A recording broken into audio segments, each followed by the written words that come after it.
So my name is Ash Brezar, and today with me are Terremoto, a California-based office that was awarded LILA Office Award this year in 2021. So hello guys and congratulations. Thank you. Thank you. Terremoto, how did you come up with a so earth-shaking name? Yeah, we like it. It's worked out well. You know, the funny thing is we were just speaking about Italy. When I was in Italy, I was studying Italian, and the word terremoto popped up because it's the word for earthquake. And I also speak Spanish, and terremoto is kind of used equivalently with the word sismo for earthquake in Spanish as well. And it had always just stuck with me. And I don't know, at some point when I was in grad school, like I thought of the word and it was just like, oh, if I ever were to start an office, it would be a good name, in that the etymology breaks down of earth moving. And it was never Alan nor I's intention to have an office that was our names, because I think kind of subliminally, we hoped that the office would be kind of like maybe more collective in spirit and not just about us. And so to that end, it's worked well. And it kind of like sounds like a, I don't know, Japanese motorcycle gang or something like that as well. So it's the right amount of ambiguous that I think it's given us freedom in a way. Okay. So now I would kindly ask you to maybe do the presentation part first, and then we can have some Q&A later on. Sure. Terremoto is a landscape architecture design office with offices in Los Angeles and San Francisco, California. We create thoughtful, site-specific landscapes that respond to client needs while simultaneously challenging historical and contemporary landscape construction methods, materials, and formal conventions. I would say that our design approach is post-internet, which is a longer conversation if you want to get into that, critically regionalist and respectfully inflammatory. We reserve the right to revise the previous sentences and the words that will follow whenever we please, because we are a practice that believes in constant evolution.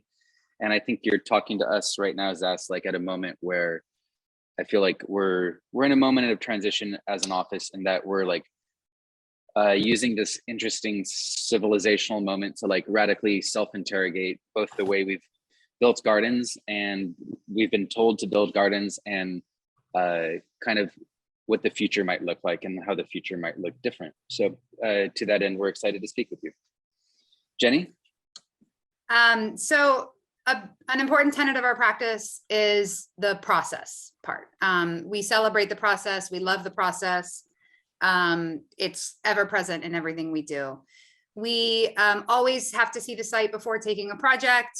We love to be present as much as possible on site during the entire course.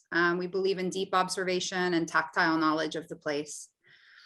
We are very fond of collaboration with the builders. Our drawings are not sacred by any means. And we're not design build, but we often behave that way, where we're on site a lot, drawing sketches on pieces of plywood or napkins or whatever with the contractor and figuring things out on site collaboratively.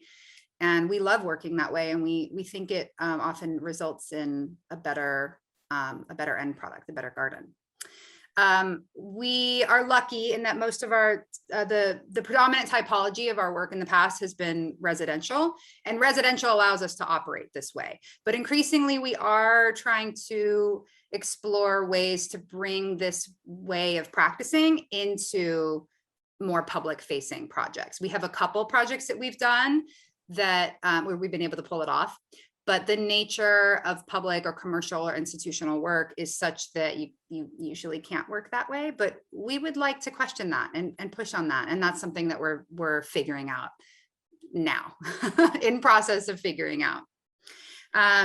We're definitely inspired by simple materials and honoring those materials. We are not interested in transforming materials too much into overly designed gardens.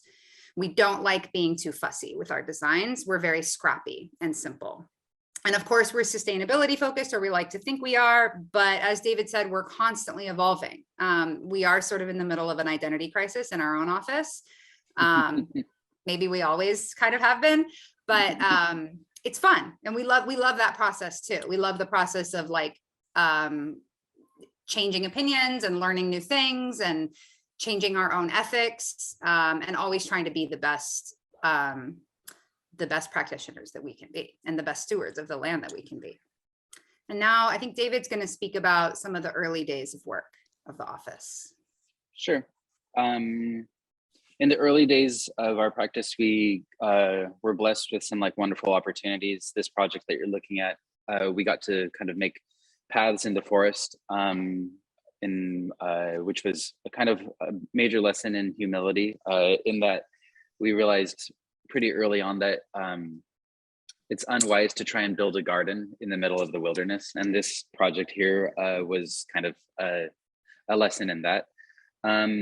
And these earlier, smaller projects kind of allowed us to make a lot of mistakes. In the university system, at least in the United States, residential garden design isn't like really talked about so much. It's mostly like larger infrastructural, I would say pedagogically speaking, it's still very much in kind of the landscape urbanism mode. And so we came to residential projects kind of like skeptically, but then we kind of really fell in love with it because the feedback loop was so quick.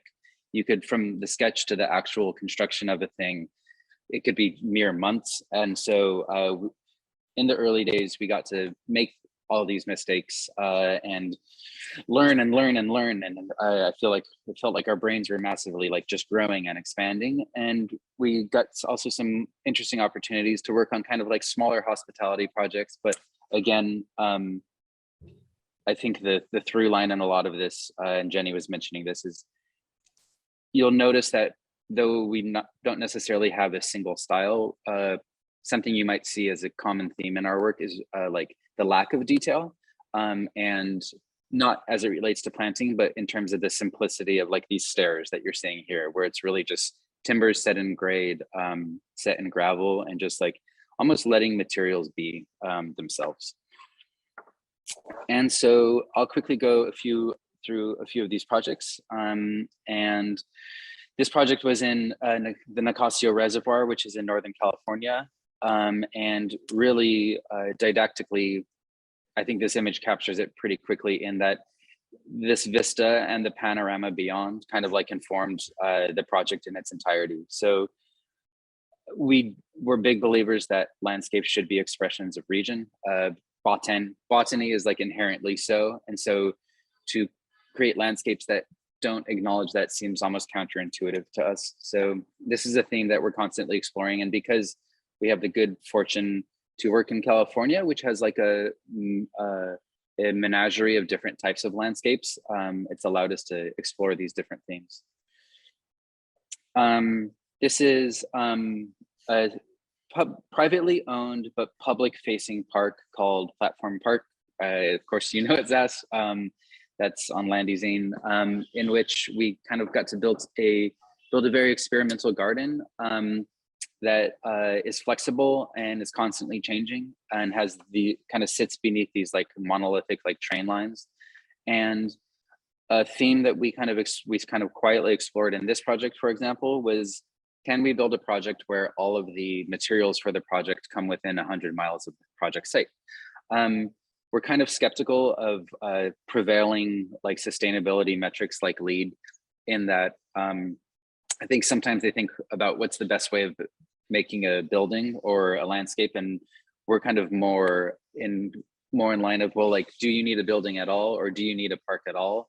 And then if a park is needed, how can a park or a landscape almost be like a recuration of like existing materials that are found like nearby? So the wood in this project comes from Los Angeles, like a local urban mill. The gravel comes from Palm Springs. The boulders come from Palm Springs.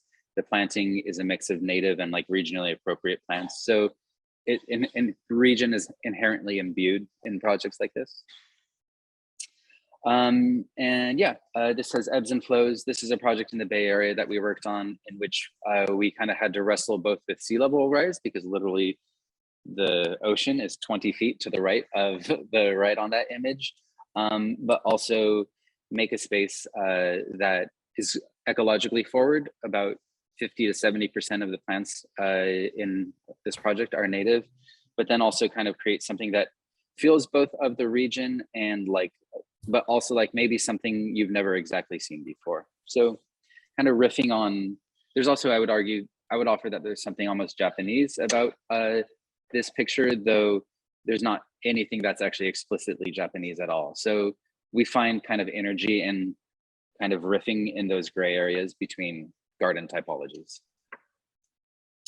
And this project was a project in which we were essentially charged with creating a landscape that had the ability to change and like re-situate itself as the greater project on this property evolves. And though we're kind of disbelievers in doing temporary projects, we think that sometimes when things are too temporary, there's wastefulness to it. What we did is in this project, used like kind of elemental monolithic large materials that could essentially get moved, be picked up by like a bobcat or a forklift and removed and repurposed throughout the site as more containers and offices are added to it. So it's kind of like this, conceptually speaking, it was a meditation garden that was unmoored and untethered, and like the objects could float in space. So in addition to all of the projects that we work on for private clients, we've been, as I said before, we've been exploring ways to get more into the public realm. And Test Plot was one of the first experiments in that for us. Our office used to be in Echo Park, right near Elysian Park. David and I would both walk in the park with our families. And just through kind of observation and spending time there, we realized that there was a massive problem in the park with the ecology. And it was very obvious that Rec and Parks did not have the funding to properly care for the park. So Test Plot is an attempt to help be stewards of the park, but it's grown a lot. So it's kind of an interesting project. I'm going to start with a quote by Robin Wall Kimmerer. She wrote the book Braiding Sweetgrass, among others. And this quote goes, what we contemplate here is more than ecological restoration. It is the restoration of relationship between plants and people. We are dreaming of a time when the land might give thanks for the people. There is a common thread throughout public parks and landscapes in California where the funding and resources toward the ongoing maintenance and management of our open spaces are rarely considered with equal attention to that of the initial design. In fact, everyone wants a maintenance-free landscape. We instead seek to elevate care, to celebrate laboring with your hands in the soil. In 2018, we decided to start our own guerrilla experiment in community-based ecological restoration in Elysian Park on ancestral Tongva land, with a mission to honor the labor involved in our public lands and to build a stronger land ethic in our community that emphasizes care, repair, and stewardship. Test Plot is a test of what the minimal time, energy, capital, botanical, and material inputs are to reestablish a productive ecology in our public park, as well as a test of what different community care and stewardship models for these spaces can look like. We're still working, learning, caring, failing, succeeding, and growing. Next. These are just some of the existing conditions. There's a lot of problematic invasives that push out any opportunities for native plants on the ground plane, and then a lot of Australian eucalyptus trees and other species that were in vogue in the earlier part of the 20th century, and now are major fire hazards due to the severe prolonged droughts that we're now experiencing, which were more unusual in the past. There was some existing expressions of care on the site. It's called Mary and Harlow Memorial Grove, and some community members have been tending that site for decades. It's one of the only remaining spots in the park where there's a publicly available hose bib. So you see a lot of transient people, you see people giving water to their dogs. It's this little social hub in the park. And so we sort of piggybacked off of that energy and created Test Plot. Next. This was the concept for the plot. So really simple design. So kind of alluding to what David was talking about earlier, rather than coming in with design with a capital D and redesigning the park doesn't need a redesign. The park just needs care. And we're interested in the role that landscape architects can play in elevating care in our society. So the concept, go back, sorry, David. The concept was to simply run hoses from the hose bib and set up a sprinkler. And the throw of the sprinkler determines the size of the plot. We put up fencing around it, and hopefully the plants get established after 3 or more years, and then they don't need the water. We could take the fences down. Now you can go ahead, David. So those are the concept drawings. And we're still in process. We've had some failures and some successes. Some failures have been related to gophers primarily, and we're learning how to live with them. And philosophically how to coexist with them and not try to eradicate them. While also trying to encourage birds of prey and just more of a robust ecosystem in that area. But what's great about Test Plot is our original hope was that it would grow and that it would inspire other community members to do this on their own, because it's not that hard. And that's what has happened. So now the University of Southern California has a studio, an ongoing studio taught by Jen Toy, where they're now on their second site in Los Angeles. So we currently have 3 Test Plot sites in Los Angeles, and we're exploring more to come. It's growing. It's working with different community members. So there's no one size fits all model. We come in, we really get to know the site, and then we figure out who are the people nearby that want to help care for the land with us. And it's one of our favorite things that we do. I would say it's pretty groovy. So basically, it's just this sprinkler that at a certain point in time, it just go like. Yeah, exactly. Yeah, but it's all manual. So people have to pull it out, set it up, and then sit there and water. And they can weed while they water, or they can bird watch, or people watch, or dog watch. Or we like to, there's a lot of deadwood in the park. So we encourage volunteers to, like, while the water's going, go collect deadwood and bring it back for edging or nurse logs. Or there's a lot of experimentation and informality in it. Another thing that's on our minds, which is not an explicit project, but it is permeating all of our projects these days, is this topic of land and labor. So landscape architecture has a labor acknowledgement problem. While we as landscape architects and designers may receive nearly all of the attention and accolades for our work, the majority of that work, on the West Coast at least, and I'm pretty sure everywhere, is built and maintained by the manual labor of low-wage immigrant workers, many of whom are undocumented. We need to take care of the people who build and shape the land. We need to celebrate the manual labor that goes into our landscape projects and recognize the skill and wisdom that workers employ in bringing drawings to life. We view the crews we work with as integral to our creative process. Our drawings, concepts, and sketches are never treated as sacred. We deeply value their insights on how to make things better. So we started having these conversations in our office, and we decided that we needed to call ourselves out on our own practice and interrogate our own practice and see what we could do better. So we wrote an article that was published in Metropolis magazine online that kind of laid this all out. And it laid out these main points of what we're trying to do: educate our clients about fair wages and the importance of land care. We've seen a lot of like low-grade wage theft in the industry where clients demand services for free. And so we're standing up to that more and more, and even just noticing, learning to recognize it where we may not have recognized it before. Communicating our stance on the issue publicly, moving toward a living wage payment model for builders we work with, elevating land stewardship and gardening practices, and Test Plot is also kind of a key part of that exploration. Supporting relevant policy and connecting with groups doing work related to labor and immigrant rights, and establishing an internal working group to work on all of these goals. So we now have a group. We've only been in existence for 6 months, but we are working on all of these things. David, next slide. To chime in super quickly, Jenny, it was almost us that, like, we just identified a major wrong or like flaw within our own industry that had simply previously just been business as usual, that this is just how you built gardens and these things. And so it was this moment of like identifying that there was like this, there was almost like injustice in a way, like within our own profession. And I don't know, we can't necessarily say that this is the case like in Europe. I don't know the dynamics of how like the labor works, but in California, at least, it was almost like there was a moment of clarity where we, as an office, we were like, oh, we need to do better by the people building our projects.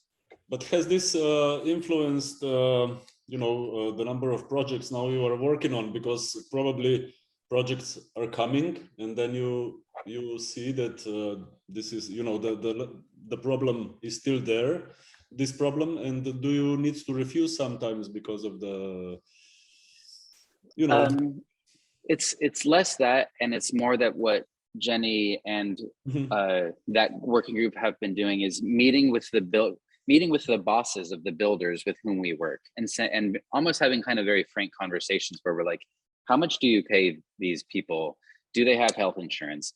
And sometimes the answers are good, and sometimes the answers are bad.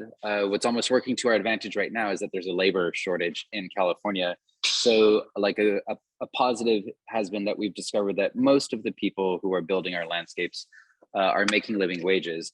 But then what our working group is trying to do is, on behalf of like the general contractor or a landscape contractor, like let our clients know that they're going to have to pay more, because paying more is actually fair, because historically it's been unjust the way the business model has been structured.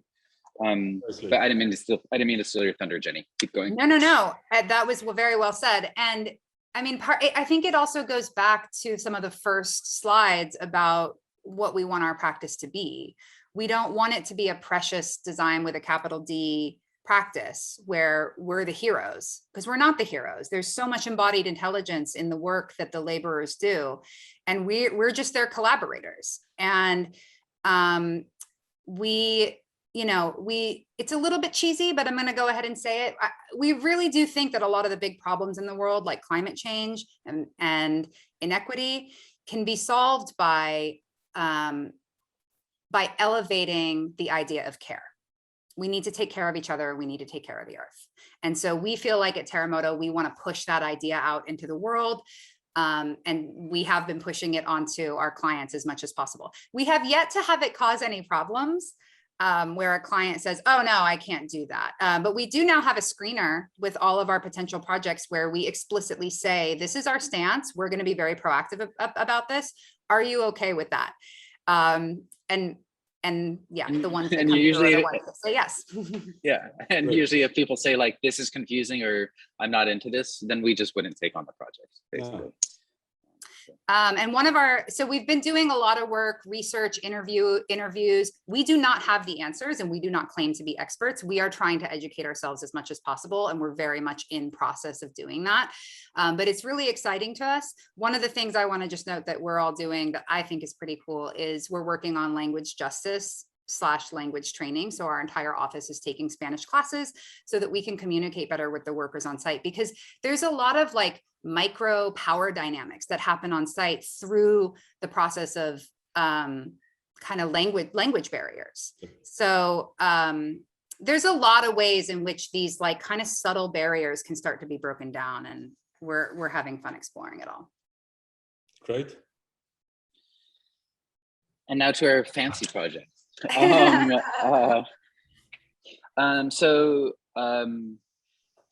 Sea Ranch is a 50-acre site on ancestral land of the Kashia Band of Pomo Indians. It's about 100 miles north of San Francisco. It's a historic site in that it's kind of like it's like a modernist architectural pilgrimage that like a lot of people make, in that like Lawrence Halprin did the master plan for it many years ago.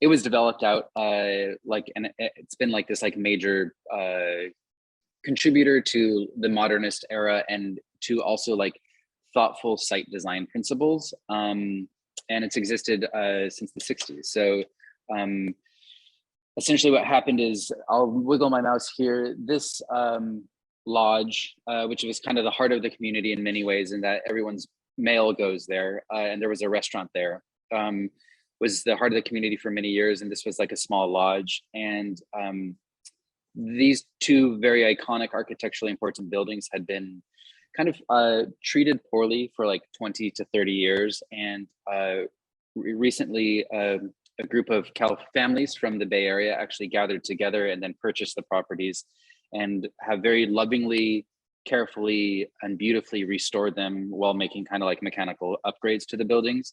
And it was one of these things where, for iconic of a piece of architecture it was, the landscape around it was like never like really built in a way that like it acknowledged the principles. So we were tasked with the highly complex exercise of creating a new thing that sits next to this iconic old thing. And thus the stakes are high. Don't mess up, guys, right? And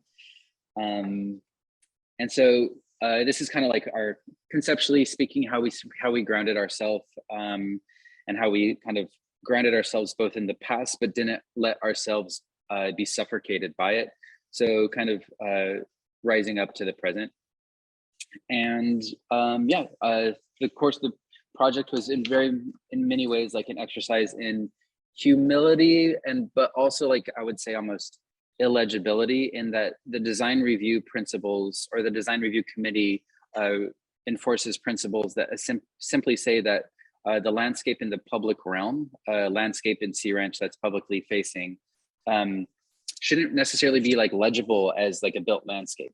So to that end, we did a lot of like studying landforms and studying natural geologic geologic formations, and also kind of studying grasses and the meadowlands and like what occurs naturally. And so it was like really this beautiful exercise of removing our role as like a designer from the project, and instead almost kind of like curating nature. And I guess lastly, what kind of another mission that we're working on is Radical Gardens is kind of the name of this identity crisis in which we find ourselves, in which we're trying to figure out how we can increasingly make gardens of like zero negative externalities. And I say that, and that kind of resonates, making gardens that are in their ecological orientation, kind of like kind and giving and just, and connecting to wildlife and mostly native in that way. And also empathetically principled at levels both macro and micro. So we're working on these principles as an office, ZAS, in which it's kind of a manifesto that changes every day, in that the moment we're kind of disbelievers in certainty, and we actually think that doubt and uncertainty are much more powerful tools as designers. So it's this ongoing kind of principle set that we're constantly talking together as an office, and like kind of updating and figuring out like what's right and how do we do better. And like, for example, kind of like the first three are that, and this applies to residential gardens. I kind of want to be explicit about that, in that I think public work, I feel like some grass lawn might be okay, in that you could have a thing that is an offering to the public that comes with some negatives, and that makes sense in the public realm. But what we're interested in the residential realm is like almost making gardens that are like wholly principled. So like, just to give you a taste of it, I'll save you the longer lecture and the longer diatribe, but old and new are married. The previous incarnation of a site must read in some capacity in the new garden. That comes from the fact that we really believe that we want to be both very respectful and increasingly skeptical of history. No irrigation system. Plastic is bad, sure, but I think even worse than plastic is the fact that the presence of an ongoing irrigation system speaks to a poorly designed garden. Laborers and gardeners should be present and can hand water through establishment and at periodic intervals as needed. And the last one is just 70% of new planting is native or edible. Non-native species, I think this is important not to be puritanical about anything. And these are principles but these are principles in which we try to give like a lot of gray area as well for interpretation. But non-native species are allowed, but must be competitive in their drought-resistant abilities to the native species within 2 years of planting.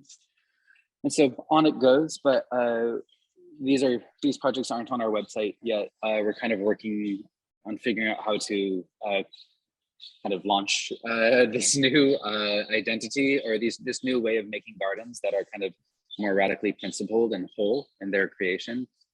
And so it's an interesting time in that the projects that follow these principles also look quite different. I think these images here start to speak of that in a way, like they're like they embody like both the past and the present and the future of the city in which they find themselves. And in many ways, they're very like simple and modest, but we actually like increasingly believe in the ravishing beauty of living within your means. I think that almost as individuals and as a society, like we've been living beyond our means, and that's perhaps why the world is a bit screwed up these days. And so we want to build gardens that kind of show how beautiful it can be to like live within your means and build gardens that are appropriate and kind. So yeah, you have any questions? We'll shut up now. I think we went longer than you wanted us to, but anyways. Great, thank you. Sure, some questions. So you say that your drawings are not sacred. So basically, do you think that you are more creating action plans? I like that term, action plan. We're gonna steal that from you. More and more, more of the projects that we're interested in doing are action plan projects, where we just show up and get the irrigation system figured out and just start watering and planting and kind of let it feel its way out. But I would say also, I don't know, David, we talked earlier about not loving fussy details, but also we do get down with some detailed drawings and some like, very conceptual, unusual designs that we love to detail out. So it's sort of both ends of the spectrum. We just try to not let it be all CAD detailing, hyper designed. And I would also argue, Zas, to your point, we can be most reckless. We can be more reckless the smaller a thing is, basically. Generally speaking, the larger a project gets, the more you need to really dial the drawing set in together, which is part of the reason why we enjoy doing small residential projects as well, is that you can have a concept. If the client approves of the concept, we create, a lot like beautiful, like illustrative drawings that are general and just kind of give a general sense of the thing. But then if the client like buys into that and trusts us, we can kind of be improvisational on the site. An interesting point is that a young man in our office, Casey, had this beautiful idea recently where he was like, I don't want to do demolition plans anymore. I want to do anti-demolition plans. And I thought that was such a beautiful thing to be like, yeah, let's not destroy things and let's protect things. So anyways, I digress, but yeah, it's a good question. So you said that you are, obviously you are focused in residential, but one thing you mentioned is the scale. So you have a lot of, it's easy to be experimental on a small scale, is what you said. So, but did you think about, doing public projects on a small scale? Yeah, I mean, well, Platform Park is an example of that. And that worked out beautifully because of the clients that were involved and the specific circumstances of that site that allowed there to not be too much bureaucracy involved. And there was a lot of flexibility and freedom allowed. Test plot is another version of that. So we are definitely interested. Actually, in our most recent office retreat, we kind of stood in a big circle and had a kumbaya moment, and we were all expressing our hearts and minds. And it came out that people love the residential work for the experience that it offers us and the learning that we get from it. But now it feels like with a lot of the staff at Terremoto, there is now a desire to start exploring exactly what you're talking about. Maybe there's ways we can push into the public realm a little bit on this smaller scale. So I hope we can figure it out. We've got a couple examples and hopefully we can get some more in the future. Really the trick, or the wall that we're bouncing up against, is the fact that oftentimes the larger project demands a hierarchy and bureaucracy that then can kind of stifle experimentalism and improvisation. So I guess the roundabout answer would be like, we're very interested in figuring out how to build public projects that are more improvisational and experimental, while not being stifled by the conventional bureaucratic process of those projects. So we're figuring it out, and we're just kind of working with clients, and we're having interesting conversations right now.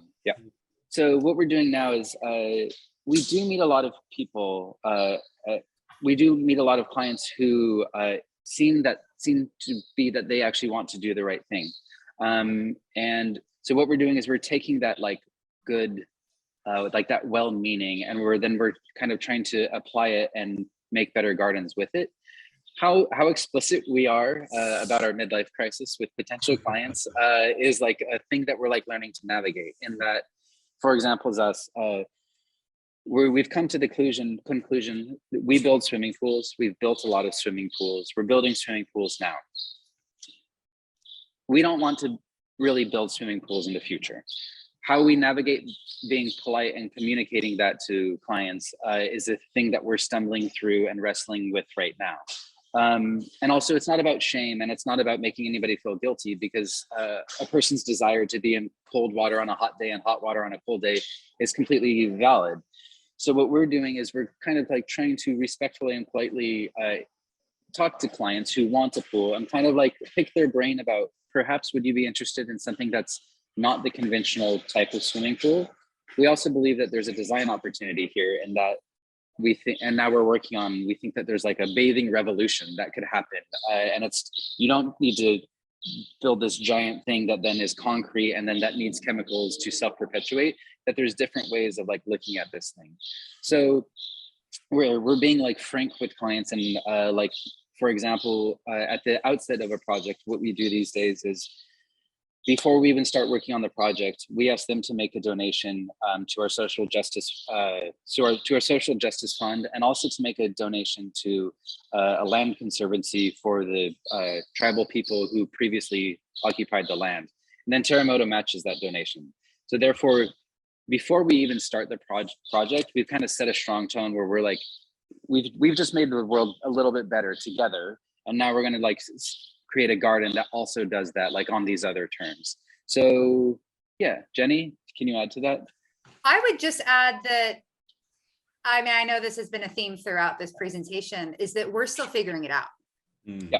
And that's part of what I love about working at Terremoto, is that David and Alan are not afraid to throw questions out there and throw ideas out there. And then they're also not afraid to have it be a large group conversation, a very democratic conversation where we are collectively figuring it out together. So we even, I mean, just in the last week, David called me and he was like, ooh, this one tenant that we had, I think we need to change, you know. So these are active conversations, and even junior staff people who just joined the office feel comfortable raising their hand and saying, actually, you know, I think that's wrong. Have you read this book? And then we're all like, oh my gosh, we got to read this book. And then we have a book club. So it's ever changing. And I think we're also still figuring out how to communicate it with clients. We don't have like a set document yet that we send to clients. I think currently through the act of like informal conversations with the clients, we feel out how comfortable they are, and we figure out where we can push. There are some aspects of a project where we just roll over and we say, you know what, it's not worth it. On this outdoor kitchen, fine. They want a pizza oven, fine. But they have 7 acres and we're planting all natives and we're restoring the ground plane. So great, let's get into this, you know, let's get into this client's brain on this aspect. So it's all customized depending on who you're working with and what the conversations you are capable of having with that person are. So basically you got the award in the middle of the midlife crisis. Oh, you're all confused, and here you go. Congratulations. Yeah, no, we're being very remember, honest about how confused we are. We're publicly confused. I think you should maintain that moment, you know, because I remember when I was doing years ago, my driving license, you know, and the instructor, he said like, the best drivers, the most careful drivers are uncertain drivers, because they don't have, you know, like a lot of prepositions, you know, and you always have to be careful. So basically, you know, to be confused in doing landscape, I guess it's not a bad thing. Mm-hmm. Well, we're constantly trying to identify our blind spots, basically. And so that's like, it's constantly like, it's cool because we're like, oh, we thought we knew this thing, it's totally wrong. And so it allows, at a very, like now at a selfish level, it allows our practice to like keep coming up with new stuff, because we're not thinking of practice in a singular way. Yeah. One thing I wanted to ask is because you do a lot of writing as well, as you mentioned before, and here's one quote that I'd like you to expand on: is landscape maintenance is an exercise of fear. That was, I believe, from the article that I wrote called Landscape Maintenance and the Fear of Death. And it was just, one day I was just driving around and everyone was, mowing their lawns and clipping the hedges and doing the things that they always do. And I just was like, why are we doing this? And this is just kind of me going into my weird brain. I realized that it's almost like, how before a dog goes to bed, they sweep out their bed. Because I feel like in theory, evolution has predisposed them to do that because it gets bugs and things like that away from their bed. Mm-hmm. The analogy would be, we do the same thing for our gardens, in that in wilderness there's death and destruction and all these things. And so by keeping things tidy, we feel like we're keeping things ordered. And really we're trying to keep things ordered and tidy because we don't want a mountain lion to be able to go into our bush and hide there and then kill us. So in this very kind of obtuse sort of a way, I think we take care of our gardens and keep them tidy because we fear death. Okay, thank you. So, thank you very much. It's been great to have you here, and again, we are super happy that you are LILA Office Award winner of 2021. We wish you to maybe not find your own identity, but keep asking yourself what it is. Maybe, I don't know. But anyway, I wish you all the best in your quest. Thank you so much. Yeah, we're honored to talk with you and honored to receive this award. It was really a big deal for us. Yeah, it really was. And we're thankful for your website. We use it constantly in our office. It's this incredible resource. So you sharing the work of the world, I think, is such a powerful tool. So thanks for that. Thanks, David. Thanks, Jenny. And I wish all the best. And see you soon. Yeah, speak soon.